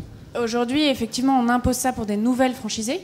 C'est-à-dire qu'aujourd'hui, des franchisés qui viennent avec des locaux, on leur impose que les locaux soient accessibles. Sur des franchisés qui sont dans notre parc depuis un certain nombre d'années et qui ont des locaux qui sont inaccessibles, finalement même en cas de travaux. Sur des marches où on arrive à avoir 2, 3, 4 marches ou 60 cm à monter, donc sur des magasins sur lesquels la marche middle est inenvisageable, enfin la marche rabattable, quelle qu'elle soit. Rabattable, oui. On ne va pas citer de marque. Voilà. Aujourd'hui, on se retrouve effectivement avec des partenaires à qui on ne peut pas imposer de transférer leurs magasins et sur des villes, parce que comme vous le savez, notre société a quand même des magasins dans des toutes petites villes sur lesquelles finalement il n'y a pas d'autres commerces envisageables dans la ville. Je vous rassure, vous n'êtes pas mauvais élève. Je pense que je vois la Caisse d'épargne Île-de-France devant nous, je vois Monoprix au fond de la salle, tous avec des parcs immenses et des projets à 5 ans absolument gigantesques pour se remettre aux normes. Donc vous êtes dans la norme, vous n'êtes pas aux normes. Ça c'est important de le dire. Je pense effectivement qu'il s'agirait, et je pense qu'on en a peu parlé pendant les adaptes, de ce problème particulier du fait que votre image puisse être entachée par des indépendants portant votre marque, et effectivement dans les contrats initiaux, rien n'avait été prévu de très particulier. Voilà. Donc je pense que là on aura un travail à faire très important pour informer les associations sur cet état de fait. Je ne vois pas quelque chose de plus important que ça. Un travail en collaboration avec les CCI peut-être aussi, pour informer les différents franchisés de ces grands groupes de leurs obligations et de l'exemplarité qu'ils portent aussi en faisant par rapport à d'autres petits commerçants peut-être moins exposés. Voilà, je pense que ça sera plutôt des leviers intéressants à mettre en œuvre. Voilà, donc il y a encore un chantier. Jean-Paul Pipon, puisque cette remarque s'adressait aussi quelque part un peu... Oui, je veux bien, mais les chambres de commerce ne peuvent pas tout faire quand même. Je crois que c'est au groupe, comme ces groupes que vous représentez, Yves Rocher ou Chris ou autres, d'indiquer à vos franchisés de faire le ménage chez eux. Il y a une autre difficulté qui réside aussi pour ces franchisés qui ont peut-être aussi, qui ne sont pas forcément propriétaires de leurs locaux et qui ont des propriétaires qui ne veulent pas forcément faire ces travaux. Alors, la situation est beaucoup plus complexe qu'on ne le pense. Voilà, on va prendre une dernière question et je m'excuse par avance pour... voilà, je vous proposerai de reprendre après les discussions. On va prendre une dernière question de monsieur quand même qui m'a sollicité depuis un bon moment aussi. Je vous laisse la parole. En termes de dernière question, une question concernant le financement. Il est rare que les investissements soient autofinancés, surtout dans les petits commerces. Or, il est également frappant de constater qu'ici, sur ce salon, il n'y a pas une seule offre financière. Aucun groupe bancaire, même coopératif. Alors, moi, je suis consultant d'accessibilité, je m'intéresse aux petits commerces. La réponse constante aujourd'hui, c'est mon bon monsieur, ni vous n'y pensez pas, on n'arrive même pas à vivre. On est proche de déposer notre dépôt de bilan. Alors, pensez-vous qu'un jour, il y aura, comme pour la rénovation énergétique, des prêts à taux zéro, des financements aidés, des subventions de la part des CCI, par exemple, ou que sais-je. Encore, par exemple. Ce ne soit pas leur rôle. Non, je sais que ce n'est pas leur rôle. Par exemple. Néanmoins, elle pourrait être... je ne m'attaque pas aux CCI, hein, mais il pourrait être, je dirais, un facteur pour dégager des solutions financières, qui, à mon avis, dégageraient toute une série de travaux qui, jusqu'à présent, ne sont même pas envisageables. Jean-Paul Pipon, je pense qu'on l'avait évoqué quand même lors de la préparation de cette table ronde. Ces questions financières. Les chambres de commerce ne sont pas des Pères Noël, d'abord. On peut essayer d'y croire et c'est quand même quelque chose de bien. Le rêve est assez... Pour la petite histoire, je m'appelle La Haute. Donc la question était toute trouvée, bien joué. Alors Florent, en juin de 2012 et repris en octobre 2012, le Conseil national handicap a fait une proposition, puisqu'il a été auditionné par Claire-Lise Campion, sur effectivement la mise en place de dispositifs qui permettraient effectivement de pouvoir bénéficier de prêts à taux bonifiés, de garanties d'emprunt par euro zéro, voire même éventuellement une incitation fiscale qui pourrait être effectivement un accélérateur, un booster, avec un double effet. D'une part, effectivement, créer un effet d'aubaine. Là, je sais que le monde associatif n'est pas nécessairement toujours pour. Mais ceci étant, vu les résultats qu'on a aujourd'hui, on aurait peut-être pu s'intéresser effectivement à mettre en place effectivement une incitation fiscale. Mais surtout, ça permettait aussi, dans un contexte économique qui est celui qu'on connaît aujourd'hui, de participer à la relance de l'économie. C'est-à-dire que beaucoup de travaux auraient été effectivement faits par effet d'aubaine. Et donc, c'était gagnant-gagnant, d'une part pour l'accessibilité, et d'autre part pour le secteur du bâtiment qui aurait profité de cette situation. Jean-Paul Pipon. Oui. Alors, qu'est-ce qu'il y a dans la Haute ? Dans la Haute, il y a, au niveau des chambres de commerce, on ne sait, ce que l'on peut faire, ce que l'on fait aujourd'hui, c'est d'expliquer l'accessibilité à nos ressortissants, d'expliquer qu'on peut transformer les contraintes en opportunités, c'est une chose. Par contre, il y a aussi la complexité d'aller au-devant de ces entreprises, de ces petits commerçants qui ne gagnent pas souvent, qui gagnent très souvent moins que le SMIC et qui n'ont pas les moyens, quand on ne gagne pas le SMIC, de pouvoir se faire des travaux et nombre d'entreprises ont de grosses difficultés. Il ne faut pas que le handicap handicape également ces entreprises plus qu'il n'en est. Donc cet outil qu'on a mis en place était une solution idéale pour sauver ces entreprises qui ne peuvent pas faire. L'idée de la mise en accessibilité raisonnée, ce que Claire-Lise Campion a expliqué, ce que Regard Croisé a voulu dire aussi, que l'accessibilité raisonnée était de faire une accessibilité partielle pour en arriver à un mieux-être pour tout le monde. Bon, il n'y a pas les banques ne prêteront de toute façon, même à taux zéro, ne prêteront pas à quelqu'un qui ne peut pas rembourser. Et donc il a fallu trouver ces solutions, à savoir l'outil d'analyse financière et la dérogation pour disproportion manifeste, qui est une bonne chose. Mais il n'y a pas de secret. Quand on n'a pas de sous, on peut pas, et quand on n'a pas de cheveux, on peut pas les peigner. Voilà. Un dernier mot sur la ligne de prêt, éventuellement. Les lignes de prêt, c'est comment voulez-vous qu'une petite entreprise qui ne gagne pas, là, qui ne gagne pas d'argent, qui est déficitaire ou qui gagne tout juste de quoi subvenir aux besoins de sa famille, puisse dépenser, engager une ligne de 30 ou 40 000 euros que son banquier refuse, pour lequel le commerçant, pour lequel son banquier lui refuse déjà des ouvertures de crédit, qui n'ont qu'une vision parfois à un mois ou deux de leur chiffre d'affaires.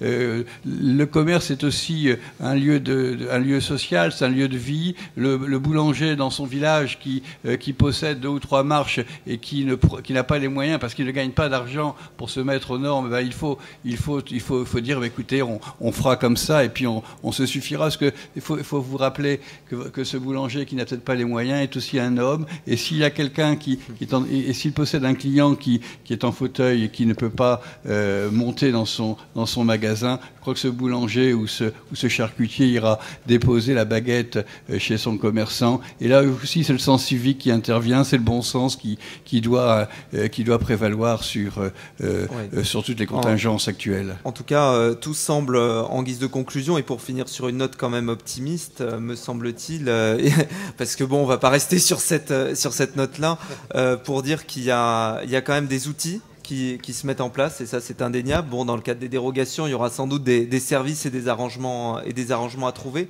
Il y a des possibilités d'innovation qui semblent intéressantes. On a vu, travailler sur la voirie, c'est complexe, mais en tout cas qu'on dispose de plus en plus d'outils. Il y a les ADAP. Je rappelle que ce qui a été dit sur les ajustements normatifs éventuels ou les reports de délai reste sujet quand même à ordonnance ou pas, et à ce qu'il y aura écrit dans l'ordonnance. Donc suivez bien l'actualité là aussi, parce que ça va évoluer d'ici septembre. Et puis, il me reste à remercier donc l'ensemble des participants de cette table ronde, l'ensemble de la salle aussi pour avoir posé de nombreuses questions. Je m'excuse vraiment de ne pas avoir pris toutes les questions, mais voilà, je vous invite à poursuivre ces échanges de manière très conviviale. Merci beaucoup aux intervenants et à la salle.